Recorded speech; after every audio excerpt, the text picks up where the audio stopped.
Ketua Umum PSSI Erick Thohir di Jakarta pada Jumat 24 Oktober menegaskan menolak tegas segala bentuk tindak diskriminatif terhadap pemain Indonesia.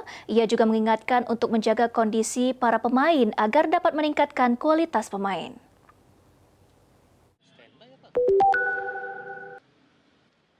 Ketua Umum Persatuan Sepak Bola Seluruh Indonesia PSSI, Erick Thohir, di Jakarta pada Jumat 24 Oktober menyebut, menolak tegas segala bentuk diskriminatif terhadap para pemain timnas Indonesia.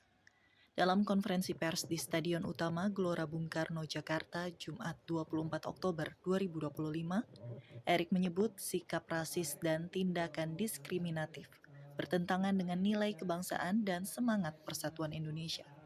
Ia menegaskan kritik terhadap pemain tetap diperbolehkan selama disampaikan secara proporsional dan tidak mengandung unsur kebencian ataupun ancaman. Saya menolak tegas kalau yang namanya diskriminasi. Ya, sejak awal saya ketua PSSI saya juga nggak mau ada diskriminasi di lapangan sepak bola dengan saudara-saudara kita dari Indonesia Timur. Itu saudara kita, nggak bisa di-labeling seperti itu. Nah sama, saya meminta semua untuk hal yang ekstrim, saya minta rekan-rekan media bantu jaga.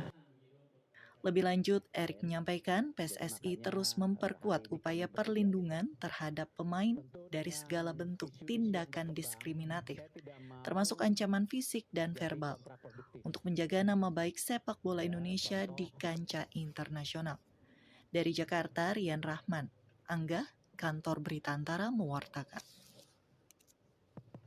Assalamualaikum warahmatullahi wabarakatuh.